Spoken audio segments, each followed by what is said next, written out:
bienvenue dans ce nouvel épisode de notre série Ma vie d'interne.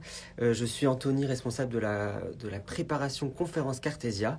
Et ce soir, nous allons pouvoir échanger de nouveau sur la réalité d'un internat, et en particulier nous allons parler de néphrologie, une spécialité qui est encore pas mal demandée, nous allons pouvoir échanger avec Doc and Roll officiel qui va pouvoir nous parler de la néphrologie, de la réalité de son internat, de ce qu'on peut faire aussi. Le but étant pour vous que vous passiez les ECN là dans quelques semaines ou dans quelques années encore, de pouvoir vous aider dans votre choix de spécialité et de vous projeter dans votre internat, puis peut-être une fois que vous serez médecin.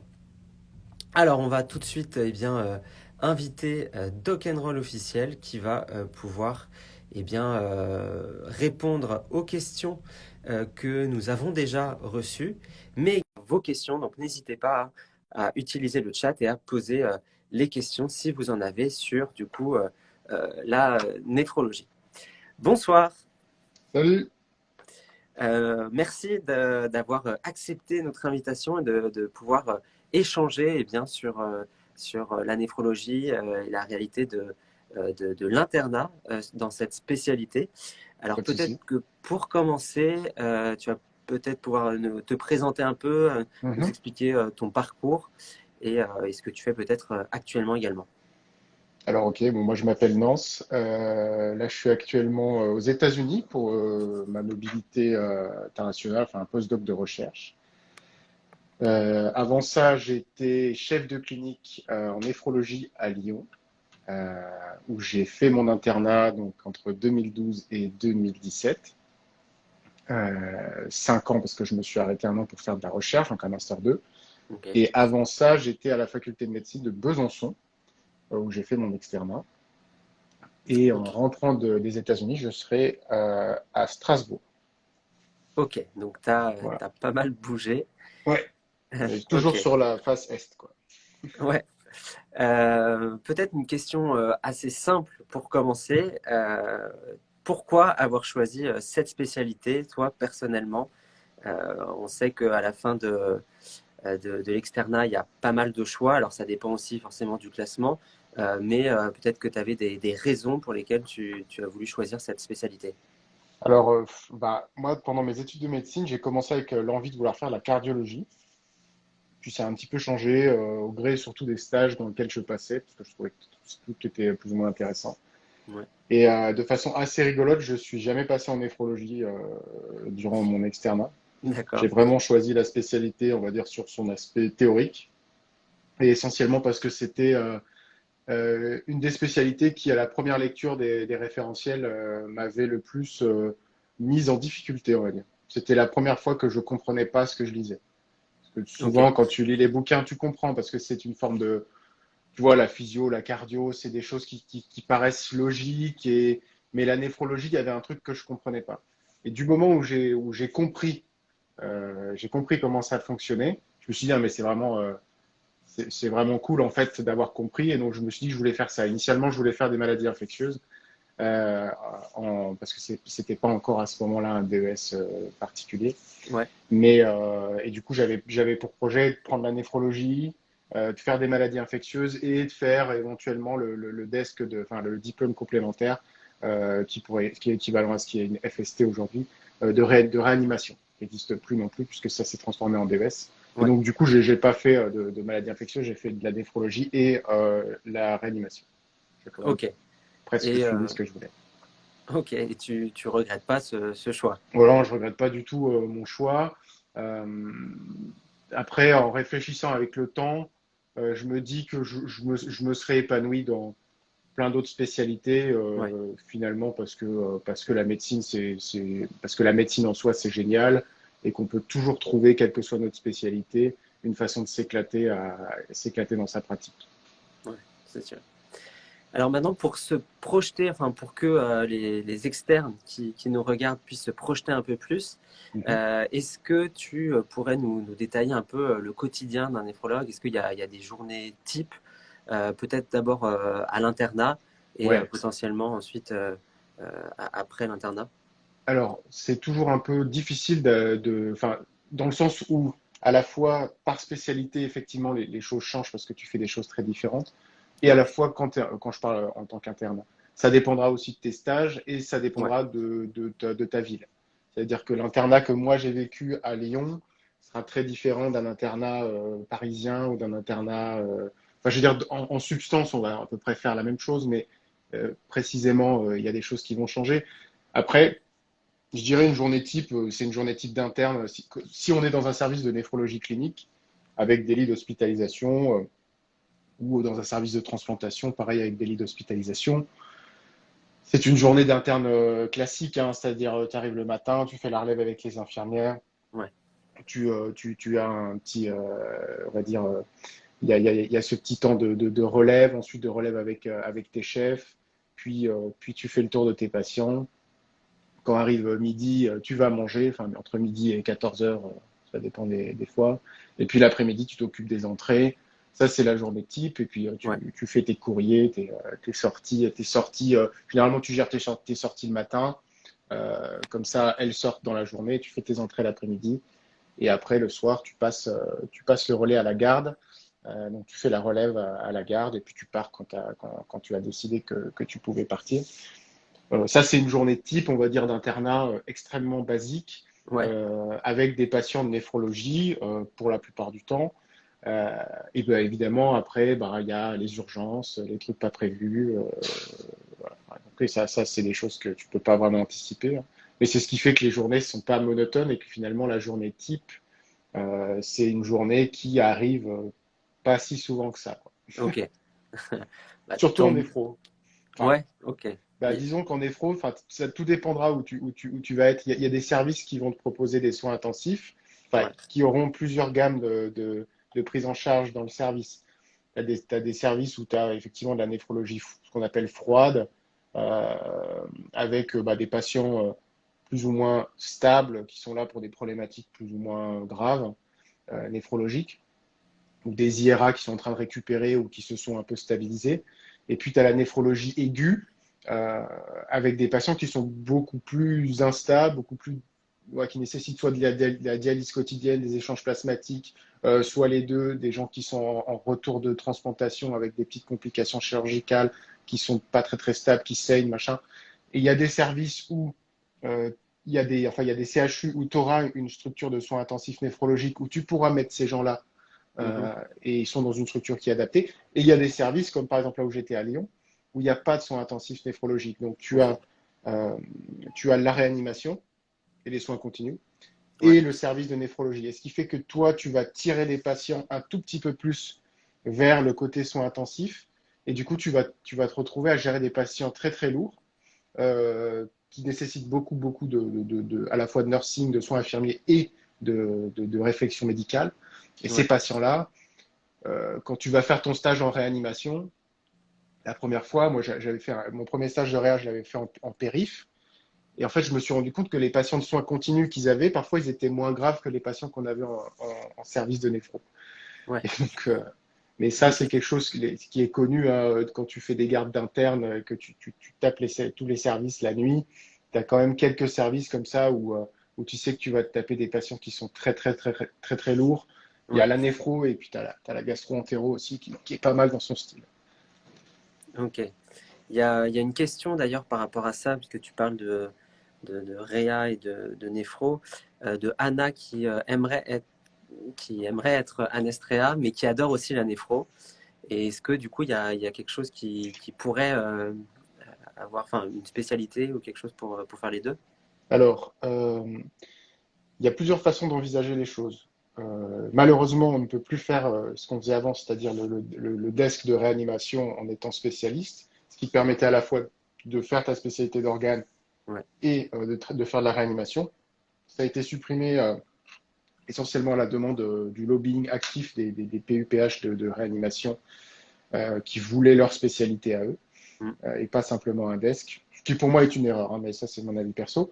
Ouais. Euh, et du coup, ça c'est plus possible. Alors, il y a eu la mise en place du desk de Mir, et ce desk de Mir était fait à la base justement pour former des réanimateurs à fibre de spécialité médicale et de leur permettre de passer dans les spécialités médicales euh, en Ok. plus de la réanimation. Sauf que ce qui s'est passé, c'est que dans les premières promotions de Mir, enfin tous les gens, j'exagère, mais en tout cas moi, tous ceux que j'ai croisés, euh, il y en avait beaucoup qui faisaient des droits aux morts, par exemple, quand ils faisaient leur stage de soins intensifs cardio, ils disaient, bon, bah, finalement, je vais être cardiologue, ce sera peut-être pas plus mal, j'irai aux soins Ouais. intensifs.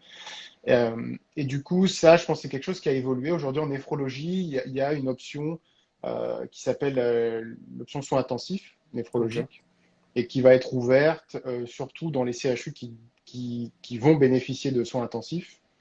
Ce qui est une bonne nouvelle pour la néphrologie, en tout cas moi, étant donné que je suis plutôt un néphrologue qui aime l'aigu, enfin qui a beaucoup travaillé du côté plutôt aigu, enfin j'ai fait les deux, mais globalement, si tu veux, moi c'est plus ça qui m'intéresse. Ouais. Et à Lyon, ça n'existait pas, le soin intensif néphrologique. À Strasbourg, ça existe, donc je suis content. Mais si tu veux, ça va pousser aussi les CHU à ouvrir des soins intensifs néphrologiques Ouais. pour attirer des internes Ouais. et ça va permettre aux internes de spécialité de garder cette spécificité historique de la néphrologie, d'avoir un pied dans la néphrologie aiguë. Donc, je pense que aujourd'hui, les internes qui choisissent à la promotion qui va arriver vont pouvoir faire cette option de soins intensifs. Il y aura quelques CHU qui seront prêts pour l'accueillir Ouais. parce qu'ils ont déjà les soins intensifs. Alors, ça nécessite des soins intensifs, il faut au moins 9 lits de soins intensifs. Enfin, c'est pas si simple que ça. Donc, je pense qu'il va y avoir. En tout cas, je sais que Strasbourg, il n'y a que 6 lits de soins intensifs, donc ce sera probablement pas ouvert tout de suite. Mais bon, Paris, il y a Paris, il y a Saint-Étienne qui a une réa néphrologique. Enfin, Ok. il y a des endroits comme ça où tu trouves des lieux où tu peux être néphrologue et quand même avoir ce côté aigu. Il faut se renseigner dans les internats. Ouais. Ok. Euh, Après, en tant qu'anesthéréa, faire le DES AR, quoi, le DESAR, tu vas pas pouvoir. Enfin, ta formation, elle sera essentiellement formée sur les bases d'anesthésie-réanimation. En Ouais. réanimation, il y a effectivement énormément de néphrologie aiguë, hein. Enfin, il y a de la dialyse, il y a des troubles ioniques, il y a des problèmes de volémie hein, qui sont en partie, on va dire, d'origine rénale. Et du coup, effectivement, il va y avoir cette empreinte un peu néphrologique sans que ce soit vraiment le truc principal. Et de temps en temps, il y aura des néphropathies un peu cheloues qui arrivent en réa. Euh, mais mais c'est pas si vraiment t'aimes bien la néphrologie, que c'est vraiment un truc qui t'intéresse et que t'aimes le côté aigu, mais que t'aimes beaucoup la néphrologie, j'aurais plus tendance à prendre néphro et à essayer d'orienter mon cursus comme ça. Par contre, si jamais t'aimes beaucoup l'anesthésie réanimation, manager des patients graves, le management du patient endormi, le post-op de chirurgie, enfin, choses comme ça, et que en plus t'aimes bien quand même un petit peu la néphrologie en plus, j'aurais plus tendance à prendre une carrière du côté anesthésie réa et essayer dans ma carrière, si ça se précise avec l'internat, essayer de m'orienter vers des réanimations et voilà, d'être en charge éventuellement du côté dialyse et compagnie dans le service dans lequel tu vas travailler. Enfin voilà, ça c'est mon avis perso, hein. Ok. Voilà. Bah, merci pour ta réponse. Je profite du coup de cette question également pour évoquer avec toi les différentes options possibles en néphrologie. Est-ce qu'il y a des formations spécifiques transversales notamment? Enfin Alors, voilà, quelles sont les possibilités un peu? alors les FST, les FST par définition, tu peux les prendre quelle que soit ta spécialité. Enfin, globalement, il y a des trucs qui te seront plus ou moins utiles. Par exemple, si tu es pneumologue ou dermatologue, tu vas pouvoir t'orienter vers la FST d'allergo plus facilement parce que tu vas en rencontrer plus souvent. Ouais. Bien que je crois que je ne sais pas si c'est en projet ou si ça a été fait, ils voulaient même carrément faire un DES d'allergologie. Ouais. Euh, Tu peux faire la FST thérapeutique, pharmacologie, tu peux faire la FST immuno, tu peux faire la FST soins palliatifs, enfin, tu peux faire toutes les FST que tu veux. Ok. Il y en a quelques-unes qui auront plus de sens dans ta pratique de néphrologie. Ouais. Euh, Par exemple, la FST immunologie clinique, ça c'est quelque chose qui a du sens quand tu es néphrologue parce que tu as une grande partie de la néphrologie qui est de la transplantation. Et historiquement, les néphrologues sont ceux qui ont pas commencé la transplantation, mais qui en ont la plus grande expérience avec la transplantation rénale, qui est une des plus anciennes. Ouais, Et dans tout à les fait. CHU, le peu de CHU qui pratiquent des transplantations un peu bizarres, genre larynx, bras, face, en tout cas à Lyon, nous, c'était la néphrologie qui gérait cette transplantation-là. Ok. Parce que c'était les néphrologues qui avaient cette expertise Ouais, d'immunologie du rejet. l'expérience. Donc ça va être des FST qui vont être intéressantes. La FST, par exemple, de thérapeutique aussi, c'est quelque chose qui est intéressante quand tu es, enfin, quand tu es néphrologue. En fait, tu pourras faire plein d'options. Moi, ce que je dis, c'est que je pense que la réanimation aurait dû être une FST. Ouais, Là, on aurait dû proposer une FST de réanimation pour justement ces spécialités qui étaient ancrées, si tu veux, dans une tradition avec une grande partie d'aigus, comme la cardiologie, la pneumo un petit peu, la néphro, voilà, ces spécialités qui ont une grosse partie ouais, de leur pratique en aigu, ça aurait eu du sens. Et du coup, ils ont fait ces options de soins intensifs qui sont bien et je pense qui vont permettre de redynamiser un peu aussi les choix et permettre à ces étudiants qui aimaient les spécialités d'organes, mais qui aimaient le côté réa, de pas. Voilà, ils avaient le cul entre deux chaises, quoi. C'est-à-dire ouais, ils étaient un ouais, peu bloqués par ce cursus qui était complètement fermé pour eux c'est ça. d'un côté ou de l'autre. Ok. Ok. On va parler maintenant des stages que tu dois Mhm. faire une fois que tu choisis du coup néphrologie et que tu es interne. Quels sont les stages à valider? J'imagine qu'il y en a qui sont obligatoires dans ton cursus. Alors, bah, du coup, en néphro, la maquette t'oblige à faire un stage en réanimation. Ouais. Du coup, Alors, on va parler.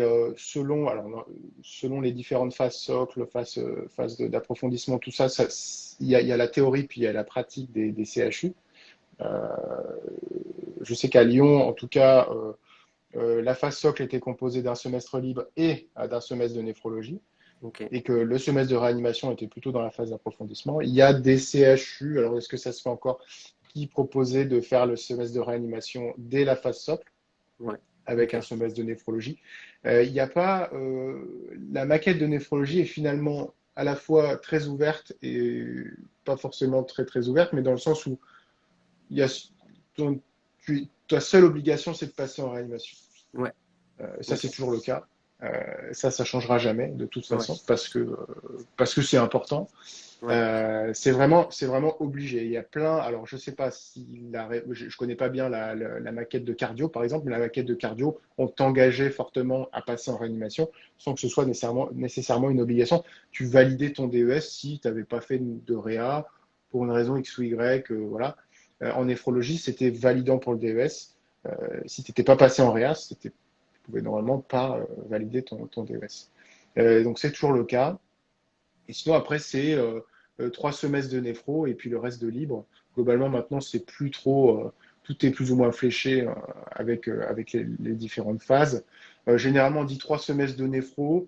Et dans ces 3 semestres de néphro, ce qu'on t'engage à faire selon le CHU dans lequel tu es, c'est globalement un semestre de néphrologie clinique où tu vas Ouais. avoir des pathologies où tu vas avoir de l'IRA du patient, on va dire du patient entre guillemets non greffé, c'est ça que je veux dire.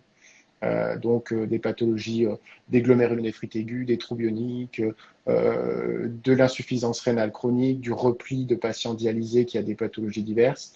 La gestion justement de ces pathologies chez un patient insuffisant rénal terminal. Donc ça, c'est ce que tu vas voir plutôt en néphrologie clinique. Ouais.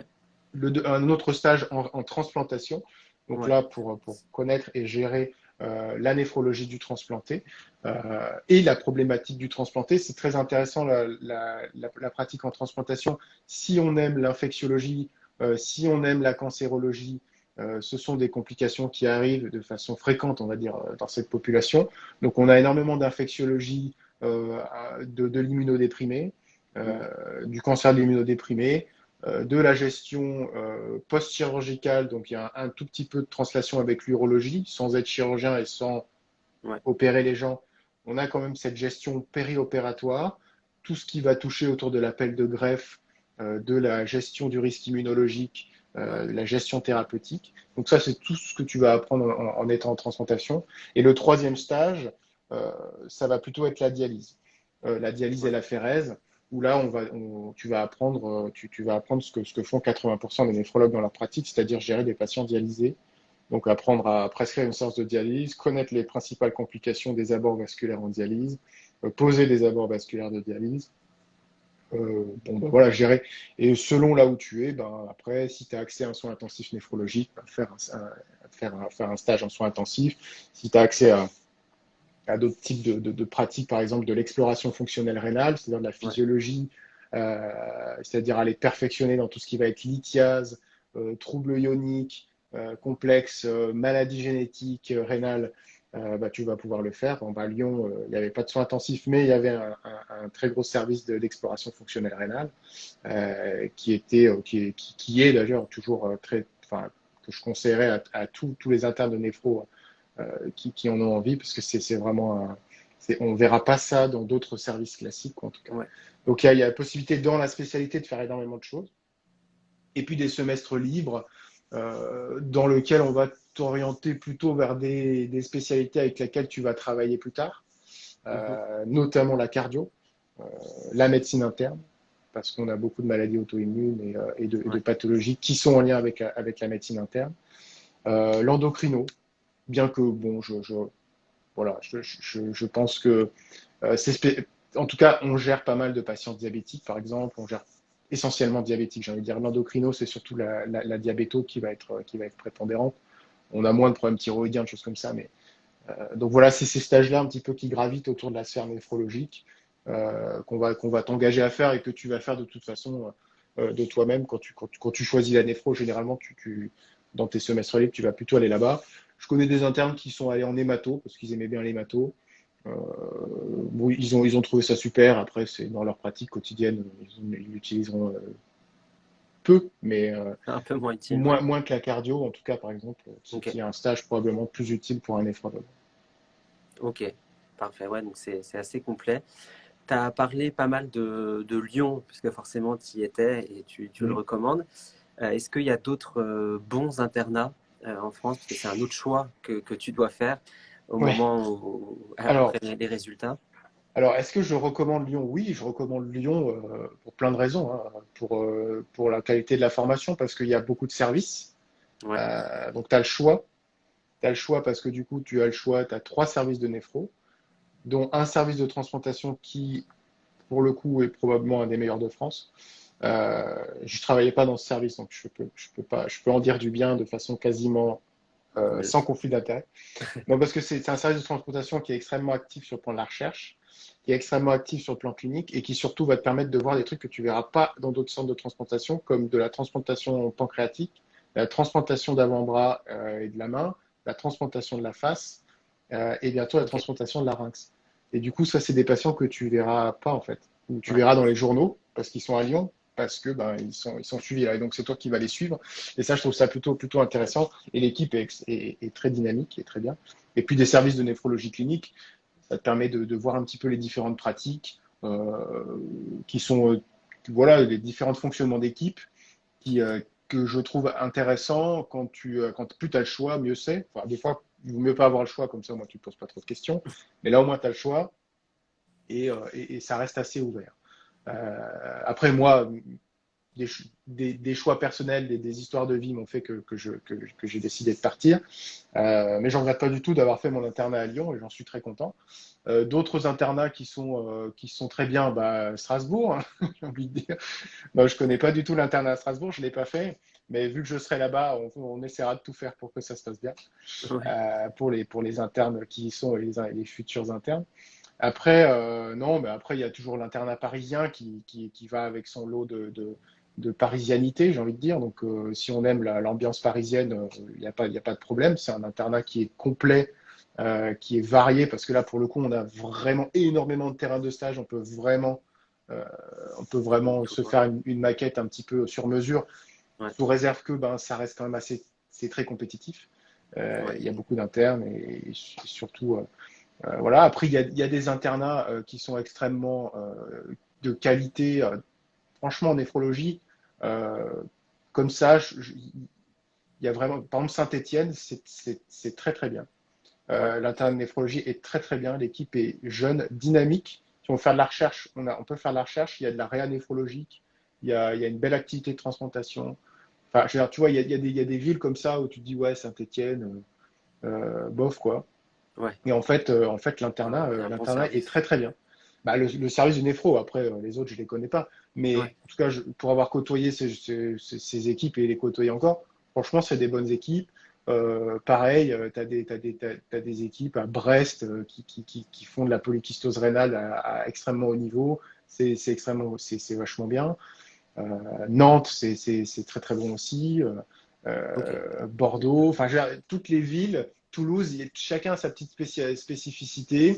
Les équipes sont plus ou moins en train de se renouveler, donc ça reste quand même assez jeune, Ouais. dynamique.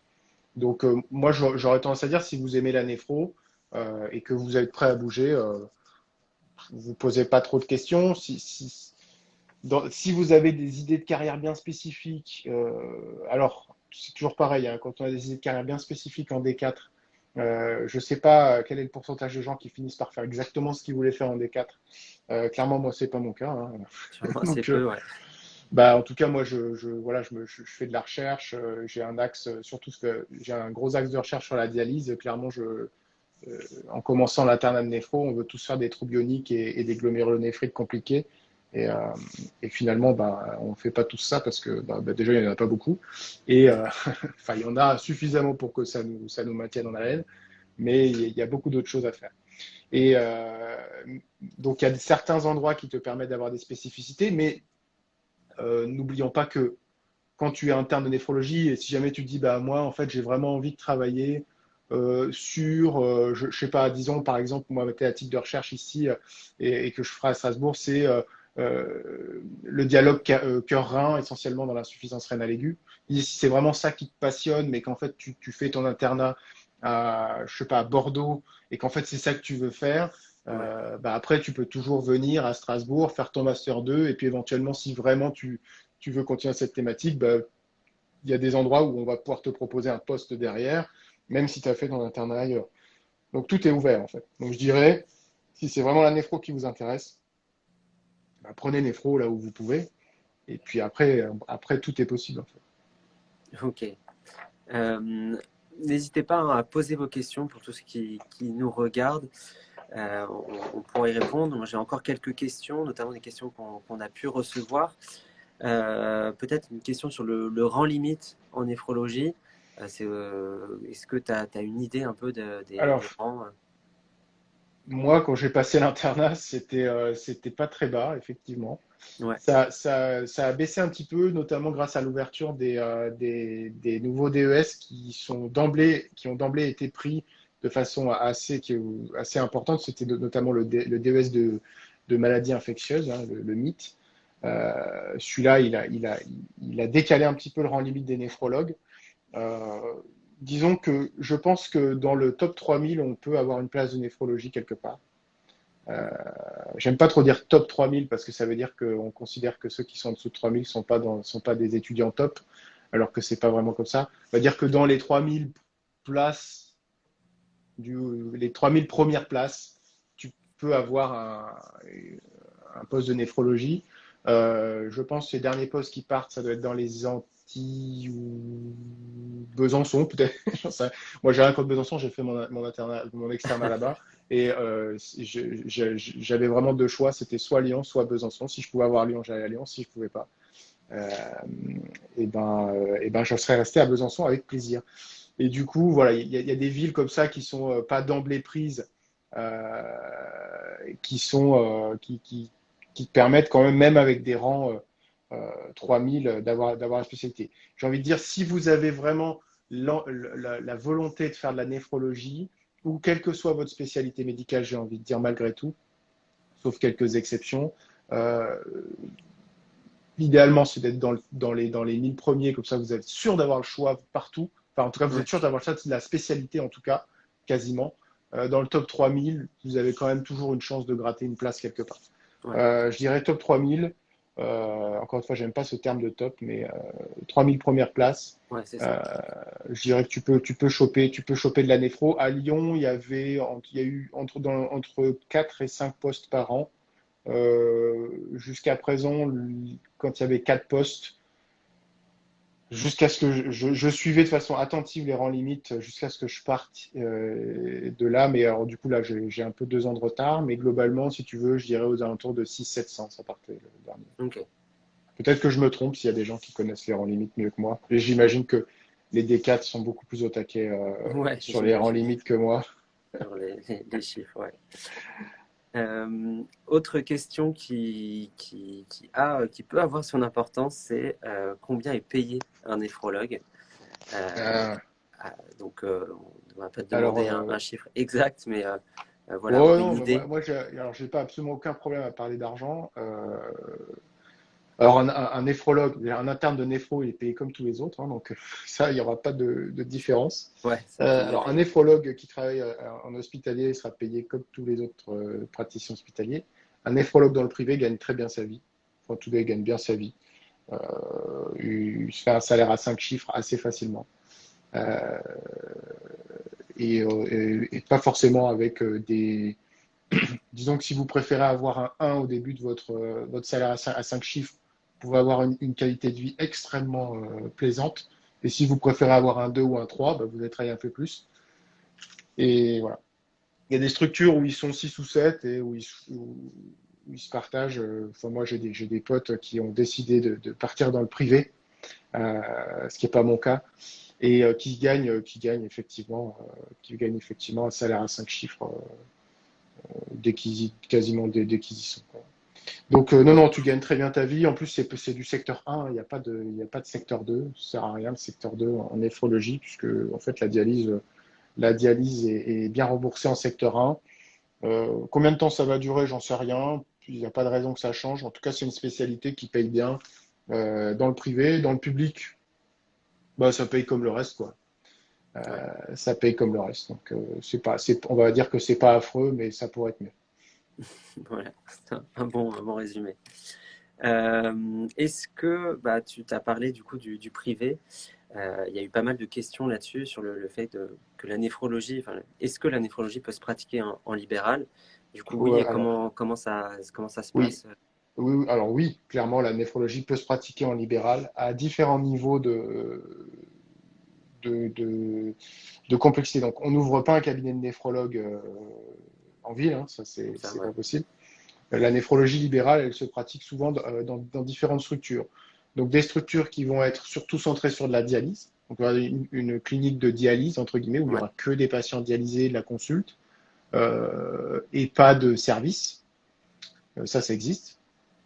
Et ça peut aller donc de ça, simplement on fait que de la dialyse et un peu de consultation, à une offre allant de service d'hospice, consulte, dialyse. Moi, j'ai un très bon ami à moi qui travaille dans une clinique à Lyon, à Villeurbanne, du coup, juste à côté. Et ils ont qui est d'ailleurs le plus gros hôpital privé de France, qui a un regroupement de plein de cliniques qui se sont mis là-bas. Et eux, là-bas, ils ont un service d'hospitalisation où ils font de la pathologie néphrologique, euh, comme ce que tu vois au CHU, c'est-à-dire des glomérulonéphrite aiguë, de la biopsie rénale, de l'échange plasmatique, des choses comme ça en service. Ils ouais, ont un service de dialyse dans lequel ils ont 60 patients. Ils ont de la dialyse à domicile, ils ont de la consultation. C'est très, très, très. C'est extrêmement, on va dire, complet. C'est quasiment l'exercice de CHU dans le privé. C'est-à-dire ok. l'exercice CHU avec un zéro en plus sur ton salaire. Ce qui peut être pas mal. Ce qui C'est peut être pas toujours mal. intéressant. Après, bon, après on va dire que ça va avec aussi les contraintes de l'exercice libéral, c'est-à-dire, voilà, faut gérer. C'est pas tout à fait la même façon d'être rémunéré, les congés, les machins. Enfin, il y a d'autres contraintes qui sont pas les mêmes, mais l'exercice libéral de la néphrologie peut être quasiment, on va dire, le même que le CHU. Il y a même des structures privées de néphrologie, de cliniques de néphrologie dans lesquelles il y a des néphrologues qui font de la recherche. notamment à Marseille. Et on a un collègue qui est extrêmement impliqué en recherche clinique et en recherche fondamentale. Ouais. Et parce qu'aujourd'hui, les cliniques elles touchent des points SIGAP. Enfin, ça, c'est peut-être un peu technique. Je vais peut-être pas rentrer dans le détail, mais globalement, les crédits de recherche peuvent être versés aux équipes de la clinique. Et ces crédits de recherche, là où dans le public, on les voit disparaître dans un budget global et ne reviennent jamais aux services qui publient, dans les cliniques, ils répartissent pour certains les crédits de recherche aux gens qui publient. Et du coup, ça leur permet d'embaucher des attachés de recherche clinique et donc de faire vivre un petit peu la recherche. C'est probablement, si jamais l'hôpital public ne se réforme pas, quelque chose qui va, je pense, bien tuer l'hôpital public si en plus les Ouais. cliniques commencent à être compétitifs sur le plan de la recherche. Ouais. Ok, parlons un peu des gardes. Euh, Quand tu es interne en néphrologie, est-ce que tu as beaucoup de gardes? Il y a eu quelques questions là-dessus, notamment une question sur est-ce qu'il y a beaucoup de gardes de 24 heures? Ça peut faire peur. Alors, non, non, bah, oui, oui, j'ai envie de dire, interne de néphrologie, ça, encore une fois, c'est pas vraiment la spécialité qui va te déterminer ça, c'est surtout le CHU dans lequel tu vas être. Donc, Ouais. si tu es dans un service de néphrologie, par exemple, je vais prendre deux exemples, prendre Strasbourg et Lyon. Ce sont deux fonctionnements extrêmement différents. À Lyon, il n'y a pas de soins intensifs néphrologiques. Il y a une astreinte de greffe qui est gérée par les chefs. Il n'y a pas Ouais. d'internes qui font d'astreinte de greffe. Ok. Et il y a une garde de dialyse où les internes ne tournent pas sur le planning. Donc en fait, la néphrologie, quand tu es interne néphrologie, tu vas faire des gardes de pavillon, c'est-à-dire que tu vas, je parle de là où sont les services de néphro, c'est-à-dire que tu vas, avec un pool d'internes de SPEMED, donc qui va comprendre les internes de dermato, de gériatrie, enfin des SPEMED de l'hôpital, la nuit, tu vas être appelé par les infirmières des différents services de médecine. Et ça, Ok. c'est des gardes de 24 heures. On va dire que c'est des gardes de nuit, quoi. C'est-à-dire que tu prends ta garde à 18h30 et tu rends le bip à 8h30. Mm. Le week-end, tu prends la garde à midi le samedi ou 13h, je sais plus comment. Et du coup, tu rends ton bip le dimanche à 8h30. Et le dimanche, tu prends ton bip à 8h30, tu le rends à 8h30 le lundi. Et du coup, ça, c'est des gardes, ce qu'on appelle de pavillon. Et à Strasbourg, différent. Il y a un service qui, la nuit, tu as un interne de garde en néphrologie. Ok. Donc, il est appelé dans les services de néphrologie. Il est appelé aussi en première ligne pour les appels de greffe et sur les soins intensifs. Et tu as un chef d'astreinte Ok.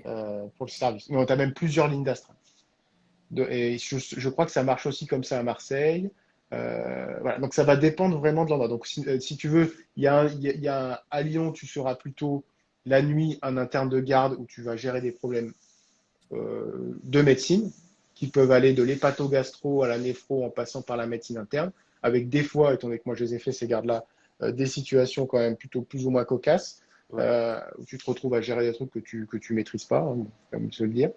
Pas forcément la meilleure façon de faire de la médecine, je trouve, mais encore une fois, ça fait. Voilà.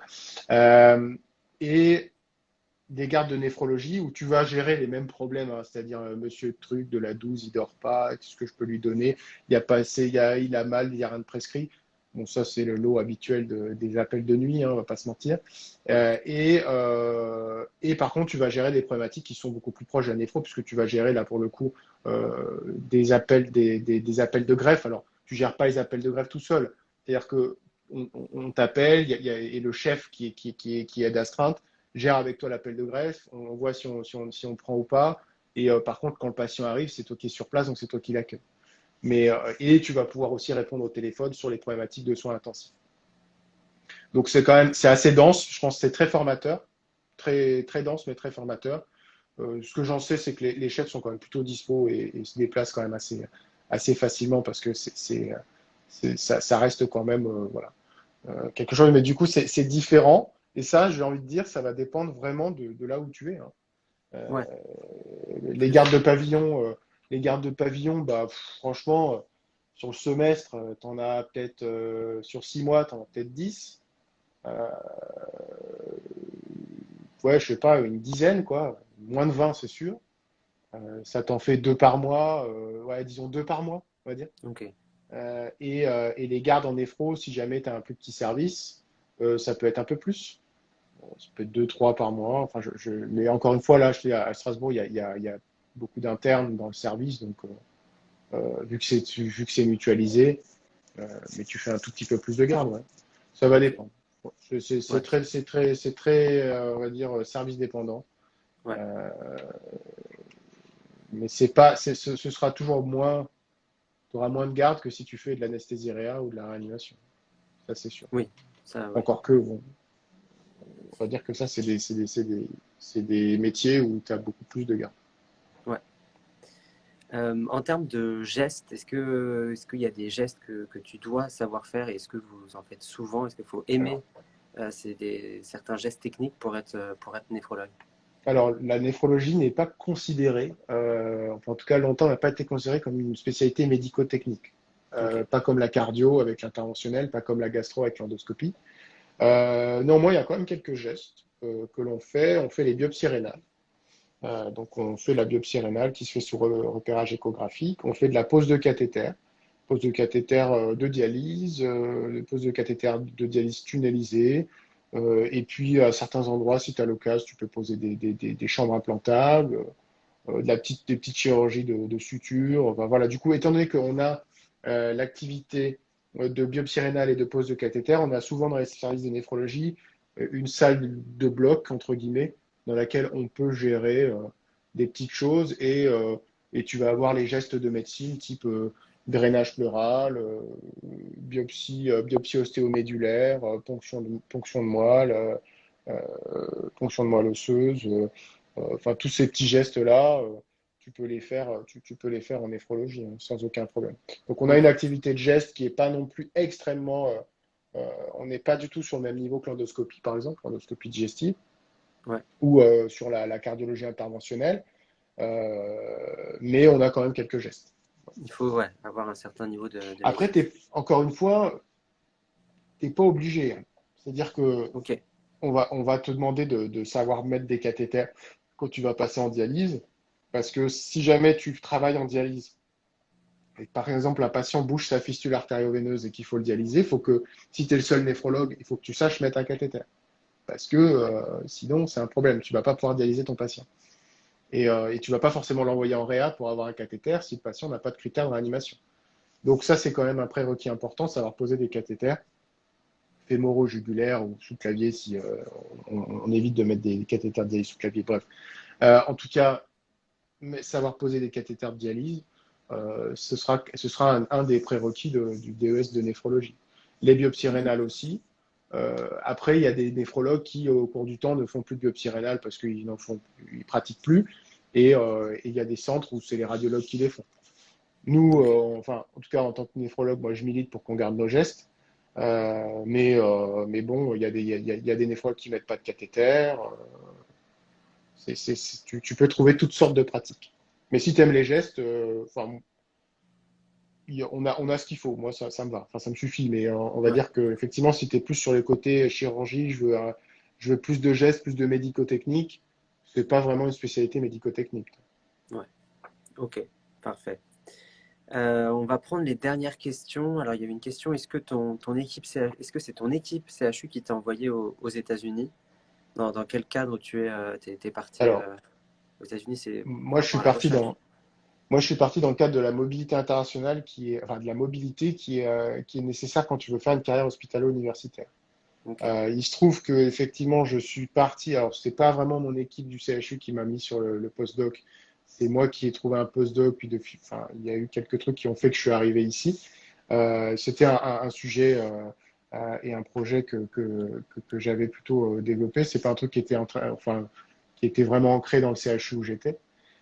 Et de fait, étant donné que j'avais décidé de ne pas revenir, euh, non, c'est pas vraiment l'équipe. Mais tu peux effectivement, si tu t'inscris dans un. Enfin, moi, j'étais prévu pour être hospital universitaire sur Lyon. Il s'est trouvé qu'il y a eu des problèmes avec le service dans lequel, le service, chef de service essentiellement dans lequel j'étais. Et du coup, j'ai décidé de démissionner et de partir ailleurs. Mais effectivement, quand tu fais une carrière HU, quand tu pars en mobilité internationale ou pas internationale, hein, même si je conseille quand même aux gens de partir à l'étranger, euh, c'est effectivement généralement autour. Nous avons un petit problème de connexion. On va voir s'il va pouvoir revenir.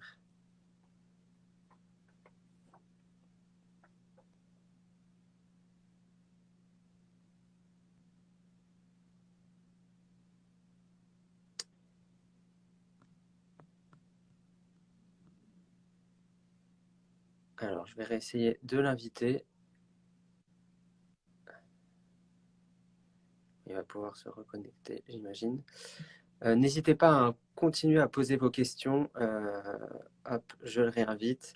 On va traiter les dernières questions avant de terminer cette vidéo.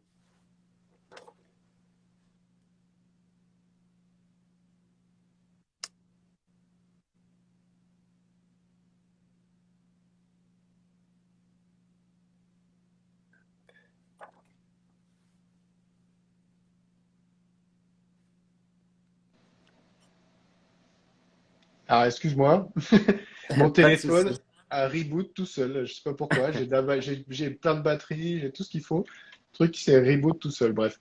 Donc Pas de souci. effectivement, je disais, quand tu fais une carrière hospitalo-universitaire, donc il y a plusieurs, ça on n'a pas trop parlé, mais la néphrologie, généralement, il y a beaucoup d'occasions de faire de la recherche. Pas forcément pour faire une carrière hospitalo-universitaire derrière, mais la philosophie de la spécialité, quel que soit l'endroit où tu l'as fait que on est plutôt enclin à ce que les internes s'arrêtent un an pour faire de la recherche.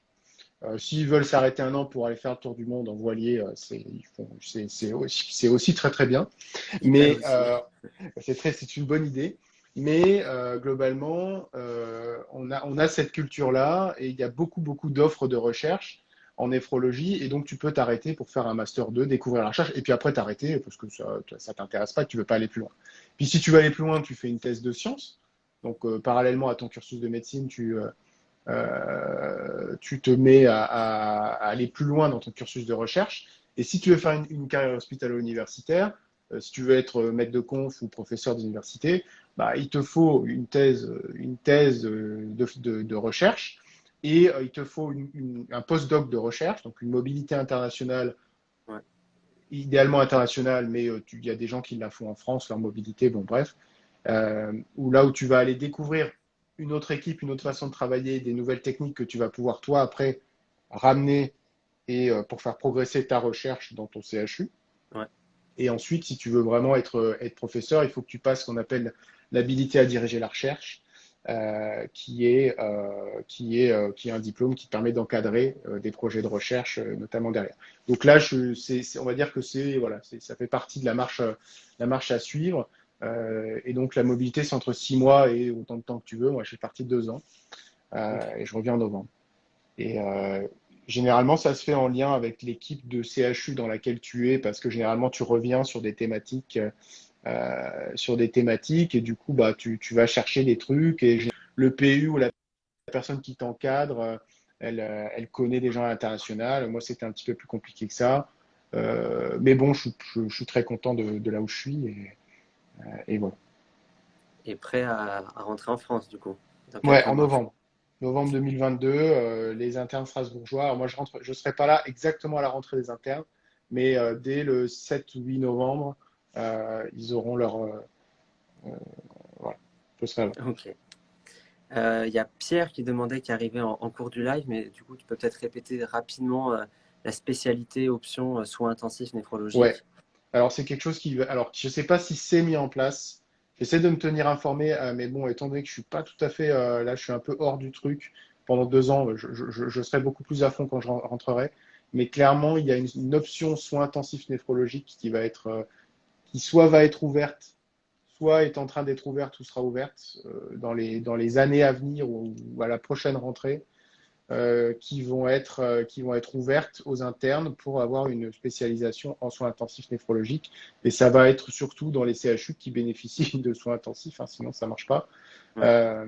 Et donc, ça va permettre justement, je pense, de redynamiser un peu la spécialité pour tous ces gens qui finalement, avant, prenaient néphro et ne prennent plus néphro parce que ils ont perdu ce côté aigu.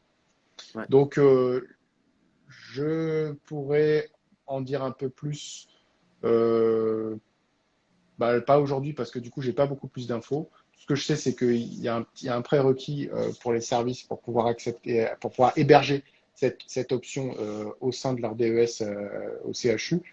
Mais c'est quelque chose qui va être ouvert. Ok, parfait. Dernière petite question peut-être, on ne l'a pas évoqué, mais quelle est la durée d'internat en néphrologie? Alors, c'est avec l'année de docteur junior inclus, c'est 5 ans. C'est ça, c'est bien 5 ans avec C'était 4 l'année. ans avant, mais on a gueulé, on a gueulé pour que ce soit 5. On va dire qu'on a gueulé pour que l'internat qui comprenne l'année docteur junior soit à 5 ans. Ok, très bien. Bon, pas d'autres questions. On a fait à peu près le tour. Merci beaucoup d'avoir répondu à toutes nos questions et Avec d'avoir plaisir. pu parler un peu de la néphrologie. Et, euh, et je crois que tu fais encore quelques vidéos de néphrologie. En tout cas, tu en as fait pas mal Ouais, sur ton compte. j'en ai fait, ouais. J'en ai fait pas mal. Là, j'avoue qu'il y a eu un moment où enfin, on est deux sur la chaîne. Donc, j'ai un ami qui est infirmier libéral qui lui, s'occupe vraiment de tout ce qui est côté graphique, montage, et on rédige ensemble les scripts de vidéo. Alors, tout ce qui est néphrologie, c'est moi qui m'en occupe Ouais, parce que c'est ma spécialité. Mais on va dire que pour toutes les autres choses qu'il y a sur la page et la chaîne YouTube, c'est effectivement un travail partagé. J'ai beaucoup d'idées, beaucoup de projets, beaucoup de choses. Ce qui me manque, c'est du temps. ouais. Non. C'est du temps et j'avais d'autres projets. J'ai acheté une vieille voiture que j'essaie de retaper. Du coup, ça m'a pris beaucoup de temps, à la fois physique, psychologique. Quand je me mets dans un truc, souvent, je me mets un peu trop à fond dedans. Et du coup, c'est vrai que j'ai lâché un peu, mais voilà, pour mieux revenir. Donc oui, je continuerai à faire des vidéos. Des vidéos. J'ai toujours le projet de corriger le DP de Néphro qui est tombé au concours blanc sur YouTube avant les ECN, bien entendu. Et ce sera probablement l'occasion aussi de faire un petit live de réponse ou à la néphro avec les étudiants. Euh, Ok. on est- Ouais. voilà quoi. Génial. Il y a Ayam Goulezeb qui demande, tu as le temps d'être créateur de vidéos et interne. Alors, Euh, on n'a pas parlé alors effectivement de la qualité de vie en tant ouais, qu'interne. bon là t'es plus interne, Qui mais Ah non, je suis plus interne. Ça fait maintenant. J'ai fini mon internat en 2017. Donc, ça fait 5 ans que je suis en post-internat. Mais, euh, mais en tant qu'interne, écoute, je pense que je poserai pas la question comme ça. C'est est-ce que tu as le temps d'être créateur de vidéos internes? C'est que tu as surtout le temps. Tu dois prendre le temps de faire ce qui te fait plaisir. Et aujourd'hui, je pense qu'avec tous les changements qui sont en train de s'opérer à l'hôpital, même si l'hôpital, c'est un endroit compliqué, on l'a bien vu encore récemment, l'idée, c'est quand même vraiment de faire ce qui nous convient, bien sûr tout en respectant un certain nombre de choses, ses collègues, tout ce que tu veux. Mais on a le temps de faire beaucoup de choses, en fait. Et même en tant qu'interne, j'aurais eu probablement le temps, parce que j'ai commencé cette activité après, mais j'aurais probablement eu le temps de le faire aussi. Et si tu n'as pas le temps de faire autre chose que de travailler, alors il y a un problème. ouais, Enfin, c'est soit c'est que tu aimes beaucoup ton travail, et dans ce cas, ça ne pose pas de problème. Soit si tu en souffres, c'est qu'il y a un souci quelque part, et donc il faut surtout pas continuer comme ça. Mais on a le temps. Et puis il faut le prendre. ouais, Si on c'est l'a pas, ça. on le prend. Ok, parfait. Bah, merci à toi. Mais de rien, avec plaisir. Bonne continuation pour tes Pareillement. derniers mois aux États-Unis. Ouais, Et puis, merci. à bientôt peut-être. À plus, ouais. Bonne soirée à tous et à Ouais, bientôt. Au bonne revoir. soirée. À la prochaine.